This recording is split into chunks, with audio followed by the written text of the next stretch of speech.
सत श्री अकाल ऑनियर देख रहे हो तुसी ते मैं हाँ रमनतूर। तस्वीरां जो तुसी देखियां ये किसी वीडियो गेम दियां नहीं, ये असल दे विच एक पिंड दे विच होई घमासान लड़ाई का नतीजा है। गड्डियां जड़ियां इन्नियां टुटियां फुटियां हुईयां ने, ये सब होया है सुल्तानपुर लोधी दे पिंड दुर्गापुर दे विच बीती रात लड़ाई हुई है दो धिरां दे विचाले। ते दो धिरां ਉਹ ਧਿਰਾਂ ने ਜਿਹੜੀਆਂ एक कांग्रेसी धिर कह सकते हैं तो दूसरी हैगी अकाली दल की धिर। साबका सरपंच है एक, एक मौजूदा सरपंच। दोनों धिरां दे विच ट्यूबवैल दे जिहड़ा पंचायती जमीन दे विच लगा होया ट्यूबवैल है उहदे पानी नूं लाउण नूं लैके जिहड़ी आ लड़ाई हुई। तो लड़ाई इस कदर हुई कि ट्रैक्टरां दे नाल गड्डियां तोड़ियां गईयां और इट्टां रोड़े चले, तलवारां चलियां ते कहा जा रहा है कि गोलियां भी चलियां। पर हाल दी घड़ी पुलिस इस दी पुष्टि नहीं करती। पर इस लड़ाई दे विच दोनों धिरां दे वल्लों एक दूजे नूं जान तो मारन की कोशिश की गई। तो साबका सरपंच गुरमेल सिंह नूं इस कदर मारन की कोशिश की गई कि ट्रैक्टर उन्हां दे उत्ते चाढ़िया गया। तो इस वेले दो लत्तां पूरे तरीके नाल डैमेज ने उन्हां दियां ते हस्पताल दे विच वो दाखल ने। इस पूरे मामले के बारे पुलिस अधिकारी DSP स्वर्ण सिंह बल की कह रहे हैं उन्हां दी गल सुनते हैं, उस तो बाद चर्चा करते हैं। बीती रात दरम्यानी रात नूं साबका सरपंच ने सरदार गुरमेल सिंह चाहल उन्हां ते हमला होया सी ते काफ़ी वो दो जाने सी जिन्हां दा काफ़ी नुकसान होया। उन्हां दे दोनों लत्तां इंजर्ड होईयां, सिर ते सट्टां लगियां ते नाल एक सरपंच सन कड़ाह कलां दे उन्हां दी बांह जिहड़ी आ वो डैमेज होई है। दोष किने जी? दोष इन्हां दा पुराना पंचायती झगड़ा चलदा हैगा। जिहड़ा मौजूदा सरपंच दी वाइफ हैगी उन्हां ने शिकायत की सरपंच दी भी वो इन्हूं वीडियो नाल संबंधित सी। उन्हां ने रिकमेंडेशन की उपर भी वो कुछ पाया गया सी घपला दे उस संबंध विच इन्हां दी टसलबाजी चलती है।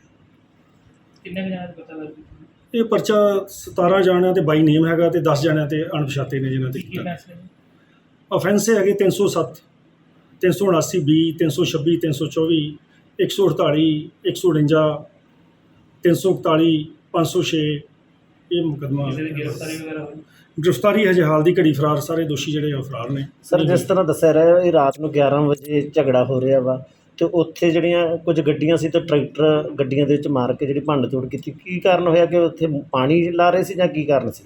ਇਹ ਪਾਣੀ ਲਾ ਰਹੇ ਸੀ ਗੱਡੀਆਂ ਦੇ ਵਿੱਚ ਜਿਹੜੀਆਂ ਉਹਨਾਂ ਦੀਆਂ 4-5 ਗੱਡੀਆਂ ਸਨ। ਇਹ ਦੋਨੋਂ ਦੋਸਤ ਸਨ, ਇੱਕ ਦੋ ਤੇ ਬਾਕੀ ਪਿੰਡ ਦੇ ਹੀ ਰਹਿਣ ਵਾਲੇ ਸੀ। ਇਹਨਾਂ ਦੀਆਂ 4 ਗੱਡੀਆਂ ਸੀ, ਉਹ ਟਰੈਕਟਰ ਨਾਲ ਮਾਰ ਕੇ ਤੋੜ ਦਿੱਤੀਆਂ ਗਈਆਂ ਤੇ ਜਿਹੜੇ ਗੁਰਮੇਲ ਸਿੰਘ ਸਾਬਕਾ ਸਰਪੰਚ ਉਹਨਾਂ ਤੇ ਮਾਰ ਦੇਣ ਦੀ ਨੀਤ ਨਾਲ ਉਹਨਾਂ ਦੇ ਟਰੈਕਟਰ ਚੜਾਇਆ ਗਿਆ ਜੋ ਉਹਨਾਂ ਦੀਆਂ ਦੋਨੋਂ ਜਿਹੜੀਆਂ ਲੱਤਾਂ ਨੇ ਪੂਰਨ ਤੌਰ ਤੇ ਜਿਹੜੀਆਂ ਉਹ ਡੈਮੇਜ ਹੋ ਗਈਆਂ ਨੇ, ਤੋੜਤੀਆਂ ਗਈਆਂ। ਕੋਈ ਤੇਜ਼ ਹਥਿਆਰਾਂ ਦਾ ਵੀ ਪ੍ਰਯੋਗ ਕੀਤਾ? ਬਿਲਕੁਲ ਜੀ, ਤੇਜ਼ ਹਥਿਆਰਾਂ ਕਿਰਪਾਨਾਂ, ਬੇਸਬਾਲ ਤੇ ਦਾਤਰਾਂ ਦਾ ਇਸਤੇਮਾਲ ਹੋਇਆ ਜੀ। ਕੋਈ ਵੀਡੀਓ ਸਾਹਮਣੇ ਆਈ ਕੋਈ ਜੀ ਕਿਸ ਨਹੀਂ, ਤਰ੍ਹਾਂ? ਹਜੇ ਤੱਕ ਮੇਰੇ ਕੋਲ ਕੋਈ ਇਹੋ ਜਿਹੀ ਵੀਡੀਓ ਨਹੀਂ ਸਾਹਮਣੇ ਆਈ। ਕੋਈ ਗੋਲੀਬਾਰੀ ਦੀ ਵੀ ਕੋਈ ਘਟਨਾ ਕੋਈ ਸਾਹਮਣੇ ਆਈ? ਗੋਲੀਬਾਰੀ ਦੀ ਤਸਦੀਕ ਕਰ ਰਹੇ ਹਾਂ ਜੀ। ਹਾਂਜੀ, ਇਹ ਦੱਸਿਆ ਜਾ ਰਿਹਾ ਕਿ ਅਗਲੀ ਸਾਈਡ ਤੋਂ ਗੋਲੀ ਵੀ ਚੱਲੀ, ਉਹਦੇ ਕਾਰਨ ਵੀ ਮਤਲਬ ਜਿਹੜੀ ਲੜਾਈ ਦਾ ਕਾਰਨ ਇਹੋ ਜਿਹੀ ਕੋਈ ਗੋਲੀ ਨਹੀਂ, ਪਰ ਇਹ ਜ਼ਰੂਰ FIR ਦੇ ਵਿੱਚ ਆਇਆ ਹੈਗਾ ਵੀ ਰਾਈਫਲ ਸੀ ਉਹਨਾਂ ਦੀ ਗੁਰਮੇਲ ਸਿੰਘ ਹੋਣਾ ਦੀ ਤੇ ਉਹਨਾਂ ਦੇ ਦੋਸਤ ਦੀ, ਉਹ ਦੂਸਰੀ ਪਾਰਟੀ ਜਿਹੜੀ ਉਹ ਨਾਲ ਲੈ ਗਈ ਸੀ।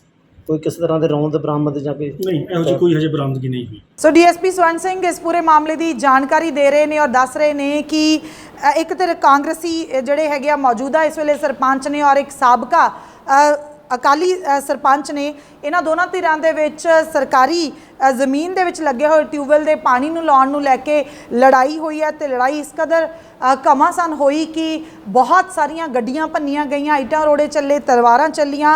पुराना पंचायती झगड़ा जिहड़ा DSP दस रहे हैं कि हैगा सी और इस पूरे मामले दे विच 17 लोगों के उत्ते बाय नेम परचे दर्ज होए ने ते 10 अणपछाते लोगों के उत्ते परचे दर्ज किए गए ने।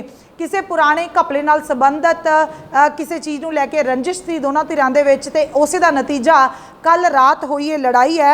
ਇਹਦੇ ਵਿੱਚ IPC ਦੀ ਧਾਰਾ 307 379 B 326 324 148 149 341 ਤੇ 506 ਦੇ ਤਹਿਤ ਮੁਕੱਦਮੇ ਦਰਜ ਹੋਏ ਨੇ।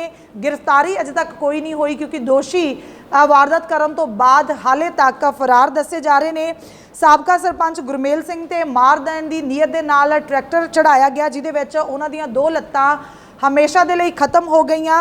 किरपाना, बेसबॉल, दातरां दा इस्तेमाल होया। इस लड़ाई दे विच गोलीबारी होई या नहीं हुई इहदे बारे DSP स्वर्ण सिंह दसदे ने कि हाल दी घड़ी असीं पुष्टि नहीं कर सकते, पर जांच जिहड़ी है चल रही है और पूरे मामले दी तहकीकात तो बाद ही पूरी गल जिहड़ी है सामने निकल के आऊगी।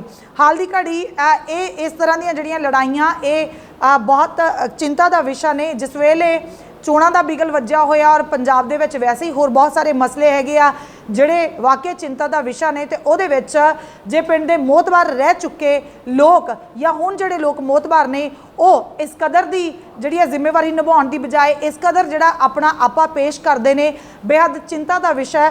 ਖੈਰ ਇਸ ਲੜਾਈ ਤੋਂ ਬਾਅਦ ਪਿੰਡ ਦੇ ਵਿੱਚ, ਪਿੰਡ ਦੁਰਗਾਪੁਰ ਦੇ ਵਿੱਚ ਸਨਸਨੀ ਵਾਲਾ ਮਾਹੌਲ ਹੈ, ਸਹਿਮ ਦਾ ਮਾਹੌਲ ਹੈ, ਤੇ ਦੋਨੋਂ ਧਿਰਾਂ ਦੇ ਲੋਕ ਜਿਹੜੇ ਆ ਜ਼ਖਮੀ ਹਾਲਤ ਦੇ ਵਿੱਚ ਹਸਪਤਾਲ ਦੇ ਵਿੱਚ ਮੌਜੂਦ ਨੇ ਤੇ ਬਾਕੀ ਦੇ ਲੋਕ ਫਰਾਰ ਦੱਸੇ ਜਾ ਰਹੇ ਨੇ। ਸੋ ਇਸ ਪੂਰੇ ਮਾਮਲੇ ਦੀ ਤਹਿਕੀਕਾਤ ਤੋਂ ਹੋਣ ਤੋਂ ਬਾਅਦ ਪੂਰੀ ਗੱਲ ਸਾਹਮਣੇ ਆਊਗੀ ਤੇ ਇਹਦੇ ਵਿੱਚ ਹੁਣ ਅਦਾਲਤ ਦਾ ਰੁਖ ਕਰਨਗੀਆਂ ਦੋਨੋਂ ਧਿਰਾਂ, ਤੇ ਉਸ ਤੋਂ ਬਾਅਦ ਪੂਰੀ ਜਿਹੜੀ ਆ ਮਾਮਲਾ ਸਾਹਮਣੇ ਆਊਗਾ ਤੇ ਸਜ਼ਾ ਜਿਹੜੀ ਆ ਉਹ ਅਦਾਲਤ ਤੈਅ ਕਰੂਗੀ ਕਿ ਕਿਹਨੂੰ ਕਿੰਨੀ ਸਜ਼ਾ ਮਿਲਣੀ ਹੋਊਗੀ। ਇਸ ਤਰੀਕੇ ਦੀਆਂ ਹੋਰ ਅਪਡੇਟਸ ਦੇ ਲਈ ਜੁੜੇ ਰਹੋ ਔਨ 에ਅਰ ਦੇ ਨਾਲ। ਫਿਲਹਾਲ ਦਿਓ ਇਜਾਜ਼ਤ, ਸ਼ੁਕਰੀਆ।